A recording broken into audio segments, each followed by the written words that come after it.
बहुत लोग अपने ये हैं कि शांतिपूर्ण तरीके से चुनाव हो गए, ज़्यादा झगड़े नहीं हुए और बहुत कैंडिडेट जीतते हैं जो गांव में रहते हैं, गांव के लोगों की सेवा करना चाहते हैं और जिन्होंने पब्लिकली बहुत काम किए हैं।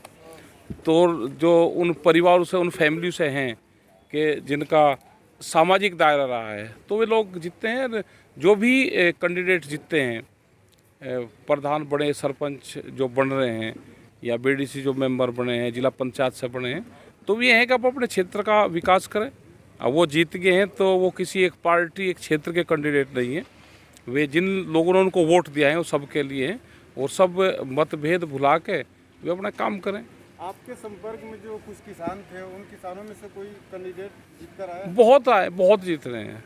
हमारे संपर्क में तो सभी हैं, जो जीत गया वे सारे ही अपने हैं। अपना ठीक रहे कि गांव का काम करे, विकास करे। जीत गया किसानों के नाम पर वोट मिला है या हिंदुत्व के नाम पर? नहीं, हाँ, हमारे यहाँ हिंदुत्ववाद लाना वो नहीं चलता ज़्यादा। हिंदुत्व का तो जो कोई पॉलिटिकल पार्टी होगी वो लड़ती होगी, हमारे यहाँ हिंदुत्व का नहीं वो चलता। तो क्या पंचायत चुनाव में जो आंदोलन हुआ है, तो इस आंदोलन से पंचायत चुनाव में किसानों को लाभ हुआ? लाभ हुआ है। जो उस पृष्ठभूमि के लोग थे, जो ग्रामीण पृष्ठभूमि से थे, उनको लाभ हुआ है। जो मूवमेंट से जुड़े रहे उनको लाभ हुआ है। और जो ये झगड़ा वाले लोग थे तो इनसे लोग बचे हैं अब की बार। और जो लोग गांव में काम करना चाहते थे, जो लोग अपने क्षेत्र में काम करते थे, किसी की सिफारिश कर दी, किसी का कर दिया, गरीब आदमी की मदद कर दी, तो उसको लोगों ने वोट दिया है।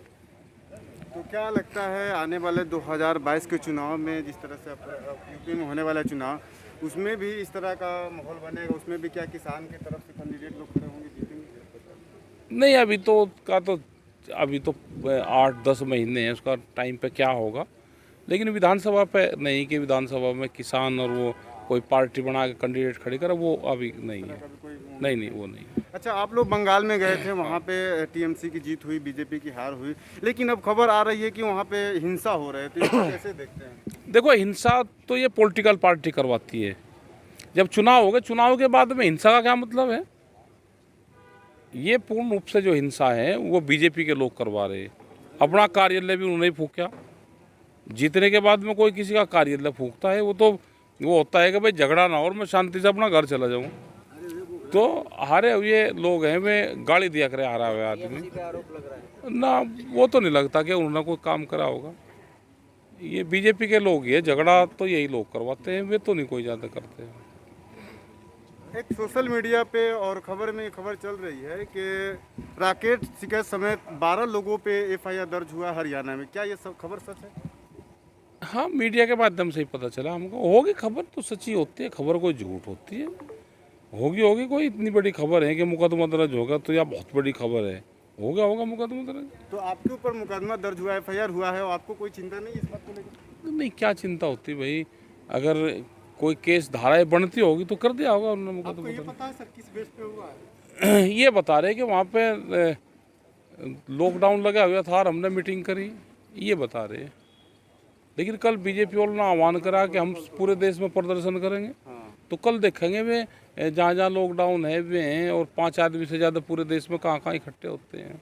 हाँ, एक तरफ तो वही बीजेपी के लोग हैं जो केंद्र शासित सरकार है, वो बोल रही है कि लॉकडाउन लग रहा है तो किसानों को चल जाना चाहिए घर पे, और एक तरफ वही बीजेपी वाले ने कॉल दिया है कि पूरे देश में हम एक प्रदर्शन करेंगे। वो कल देखेंगे वे कहाँ करते हैं, तो फिर हमें भी कहने का वो हो जाएगा कि भाई आपने भी कराए हैं। देखेंगे तो हाँ, देखेंगे। काम ये करना चाहिए कि अभी जो बीमारी है इस पे काम करना चाहिए सबको, सभी जो पार्टियां हैं उनको। जो कोविड, जो ये बीमारी चल रही है एक कोरोना की, इससे लोगों की बहुत डेथ हो रही है और ज़्यादातर ऑक्सीजन की कमी से डेथ हो रही है। इंडस्ट्रीज में ऑक्सीजन ना जाके ऑक्सीजन को अवेलेबल करवावे, उस पर सबको ध्यान देना चाहिए। हॉस्पिटलों पर ध्यान देना चाहिए। नए हॉस्पिटल कुछ हमको बना देना चाहिए।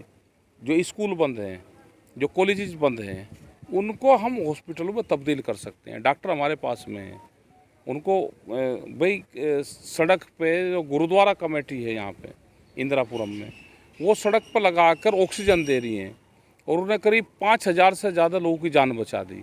अगर वे बचा सकते हैं तो हमारे पास में बहुत संसाधन है। बहुत स्कूल जो बंद पड़े हैं उसमें आप सेंटर खोल सकते हैं, आप उनको फर्स्ट एड दे सकते हैं, प्राथमिकता जो उनको चाहिए वो दे सकते हैं। लोग ऑक्सीजन के बगैर मर रहे हैं देश में, तो इस पर हमको काम करना चाहिए अभी सबसे लेकिन पहले। कहीं ना कहीं जो मदद करने वाले लोग हैं, ऑक्सीजन देने वाले लोग, कई ऐसे किस्से आए हैं उत्तर प्रदेश से भी और कई जगह से, उनके खिलाफ कार्रवाई हो रही है।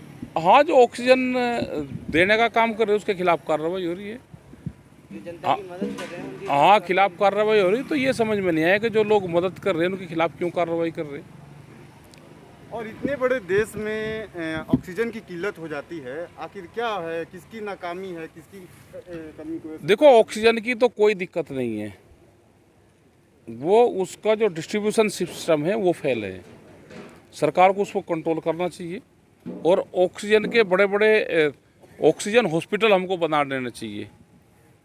जिस लोगों को ऑक्सीजन की ज़रूरत है वो घर पे अपना सिलेंडर यूज़ ना करके वो वहाँ पे आवे और ऑक्सीजन उसको हम दे दें, वहाँ पे ही उसको रखें और एक जगह उसको सेंटर पॉइंट बना दें। अगर एक आदमी बीमार हो गया तो 3 सिलेंडर उसने अपने घर में रख लिए, तो 3 सिलेंडर ब्लॉक हो गए। 3 सिलेंडर से हम 100 लोगों की जान बचा सकते हैं। अगर इस पर सरकार ध्यान दे तो इस पर बहुत काम हो सकता है और बहुत लोगों की हम जान बचा सकते हैं। राहुल गांधी जी ने एक ट्वीट किया कि पूरे देश में संपूर्ण लॉकडाउन लगा देना चाहिए। आपको क्या लगता है इस सिचुएशन में क्या लॉकडाउन लगाना चाहिए, सही है या गलत है, कैसे? अब भाई लॉकडाउन तो नुकसान तो होता है, इसलिए वही लॉकडाउन हाँ लगा था तो पिछले भी हुआ, लेकिन घर से बाहर लोग भी नहीं निकल रहे, अब बीमारी भी है ये। लेकिन अब कैसे इसका समाधान निकले, ये बीमारी कंट्रोल होनी चाहिए। अब चुनाव खत्म हो गए हैं, ऐसे में अब एक्सपर्ट कह रहे हैं कि लॉकडाउन लगाना चाहिए पूरे देश भर में। और लॉकडाउन लगाए तो भाई पूरा, अगर एक्सपर्ट कह रहे हैं यह बीमारी ख़त्म होनी चाहिए, लॉकडाउन लगा ख़त्म हो जाए या वैसे ख़त्म हो जाए, काम तो कुछ चल रहा, 5-7 दिन का लगा के देख लो, उससे कुछ कंट्रोल हो जाए। अगर पूरे देश में लॉकडाउन लगता है तो क्या किसान आंदोलन खत्म हो जाएगा या जारी रहेगा? क्यों किसान आंदोलन और लॉकडाउन का क्या मतलब भाई? लॉकडाउन भाई लॉकडाउन से किसान आंदोलन का क्या मतलब है? यहाँ हम यहाँ पर रह रहे, इस प्लेट में लोग रह रहे, हम भी यहाँ रह रहे।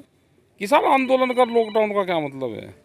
दोनों अलग अलग चीज़ें हैं। बीमार कोई होगा वो उसका रास्ता हॉस्पिटल है और आंदोलन का रास्ता पार्लियामेंट है। आंदोलन नहीं खत्म होता भाई, ये तो गलत फहमी है। यहाँ पे काफी राज्यों से लोग बैठे हुए हैं, हाँ, उत्तर प्रदेश से बैठे भी हैं, हैं और पंजाब से भी हैं।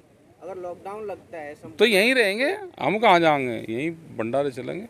हमें तो घर वालों ने मना कर दिया, जो भी यहाँ लोग रह रहे घर वालों ने, गांव वालों ने कह दिया कि जो 6 महीने से 5 महीने से वहाँ पे है उनको गांव नहीं आना, अपना वहीं रहो, बीमारी लेकर गांव नहीं आना, मैंने कर दिया उन्होंने, गांव वालों बन रहा है क्या ने। है जी, बीमारी का डर? हाँ बीमारी का डर गांव वालों को होगा। उन्होंने कह दिया भाई जो लोग आंदोलन में वो घर वापसी नहीं आना।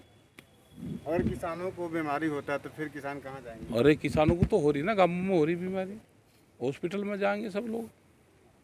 जिस यहाँ तरह से पे आप बोला लोग की था, तरफ 5 तारीख से के बाद भीड़ बढ़ेगी यहाँ पे, तो क्या मतलब अभी ज़्यादा भीड़ नहीं बढ़ाएंगे हम, नहीं। आगे की रणनीति क्या होगी किसानों का? जिस तरह से अब आंदोलन तो 5-6 महीने से लगभग चल रहा है। 5-6 महीने और चल जाएगा आंदोलन, कोई ज़्यादा बड़ा आंदोलन हो गया अभी?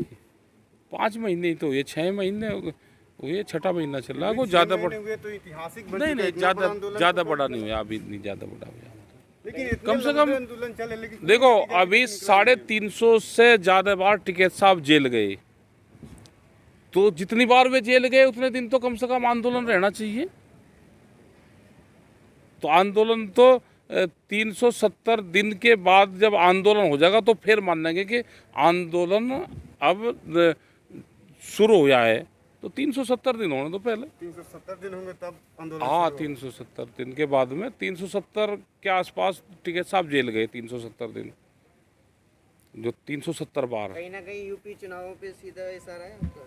ना हमारा तो इशारा कहीं नहीं भाई, यूपी चुनाव पर तो जनता का इशारा। भी अब करीब ही है, हाँ तो आ जाने तो, यूपी चुनाव तो टाइम पे ही होंगे अपने, उससे पहले कुछ बात बनेगी। और बात सरकार बनाने से आगे तो बन जाएगी बात। हम तो सरकार तो बात करना चाह रहे हैं। किसान आंदोलन की वजह से अभी चुनाव जो हुए हैं पंचायत के, उसमें नुकसान तो हुआ है सरकार को। किसका? बीजेपी वालों को। अरे नुकसान यूनियन का बहुत हुआ भाई, किसान संगठन का। इन्होंने धोखा करा बहुत, झगड़े करवा के जबरदस्ती लोगों को जिता दिया, अपने लोगों को इन्होंने। अंत में आप देश की जनता से, देश के किसानों से क्या कहना चाहेंगे? देश की जनता से ये है कि भैया ठग ठगी सरकार है, सरकार से पूछो। और या ना किसान के लिए कुछ कर रही, ना नौजवान के लिए कर रही। और ये देश को बेचना चाहते हैं। इसे देश को अगर बिकने से बचाना है तो इकट्ठा होना पड़ेगा और आंदोलन के रास्ते पे चलना पड़ेगा।